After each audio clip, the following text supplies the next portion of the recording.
Rien que le nom, ça évoque le soleil, la Provence, pas vrai? Et pourtant, derrière l'image d'Épinal, la carte postale, se cache une toute autre réalité. Celle d'une forteresse, d'une ville qui a vraiment un double visage, une identité qui s'est forgée entre la mer et les conflits.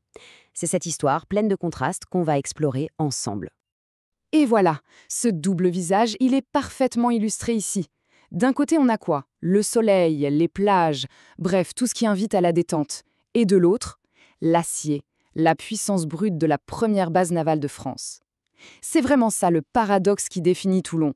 Un paradis de cartes postales, oui, mais en même temps, une redoutable machine de guerre.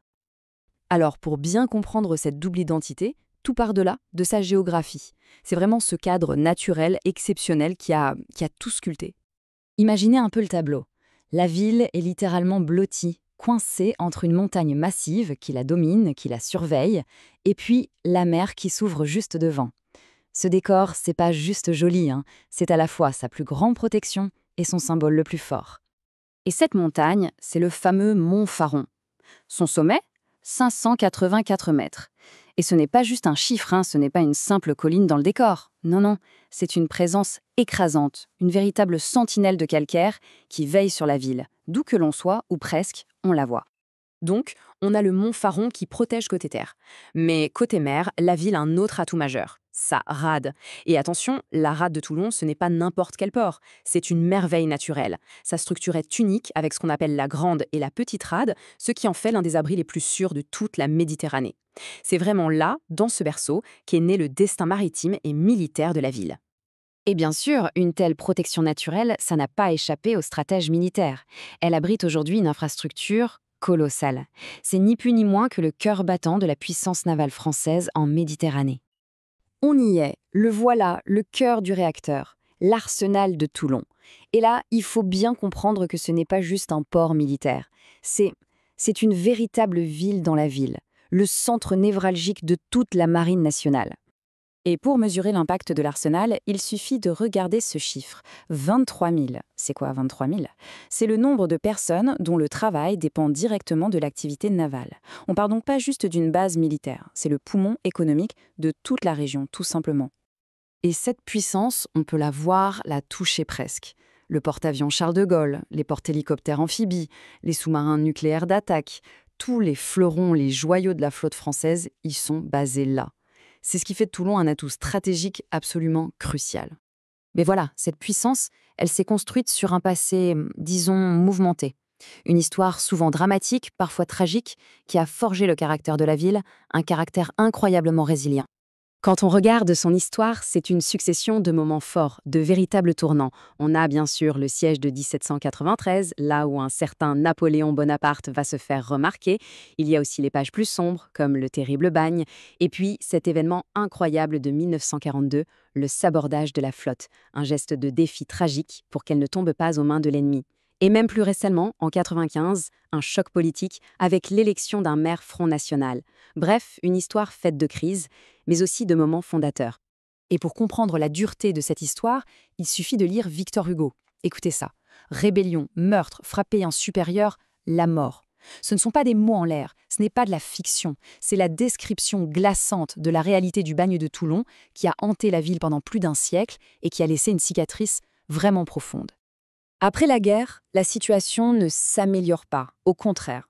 La ville connaît une période de déclin, de décrépitude. Le centre historique se délabre à tel point que certaines parties de la ville vont hériter d'un surnom peu flatteur, le Petit Chicago, à cause du crime organisé et de la corruption qui y régnait. C'est une période vraiment sombre, une réputation qui va lui coller à la peau pendant des décennies. Mais la ville va se battre, et au tournant des années 2000, un effort absolument colossal est lancé pour changer radicalement de visage, pour se forger une nouvelle identité. Une identité digne du XXIe siècle. Il faut dire que le défi était de taille. Pourquoi? Parce que, comme on le voit ici, près de 70% du territoire de Toulon est déjà bâti. Impossible de s'étendre, la seule solution, c'était donc de se transformer de l'intérieur. La ville devait littéralement se reconstruire sur elle-même. La stratégie mise en place a donc été très précise, quasi chirurgicale. L'idée, ce n'était pas de tout raser, surtout pas. D'abord, on acquiert les vieux immeubles. Ensuite, on démolit et on reconstruit à l'intérieur. Mais on préserve les façades pour garder l'âme du lieu. Et puis, on favorise l'arrivée de nouveaux commerces de qualité.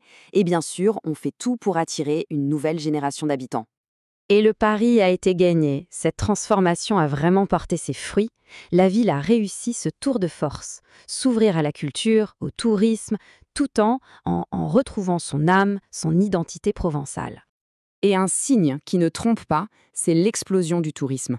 Regardez ces chiffres. Entre 2007 et 2011, en seulement 4 ans, le nombre de passagers en croisière a presque quadruplé. C'est la preuve concrète que Toulon n'est plus juste une ville-étape, c'est devenu une véritable destination. Et au cœur de cette renaissance, il y a la culture. La ville a mis le paquet, un opéra grandiose, un des plus grands de France hors Paris. Le Théâtre Liberté, qui est une scène nationale, le Musée de la Marine, incontournable, l'Hôtel des Arts pour l'art contemporain, bref, un investissement massif qui a complètement redynamisé la ville et transformé son image. Mais attention, cette modernisation n'a pas transformé Toulon en une ville musée sans âme. Bien au contraire. Son cœur provençal bat toujours aussi fort. On le sent où? Eh bien dans l'ambiance, l'effervescence du marché du cours Lafayette par exemple. On le goûte aussi, avec des spécialités comme la cade, cette fameuse galette à la farine de pois chiches. L'authenticité est toujours là. Finalement, Toulon, c'est l'histoire d'un pari réussi. Un pari audacieux qui consistait à naviguer entre son ADN de forteresse militaire et son âme de cité provençale. La ville a su transformer ses cicatrices en une véritable force. Alors la grande question, maintenant, c'est comment cet équilibre, si particulier, si unique, va-t-il évoluer dans les années à venir ?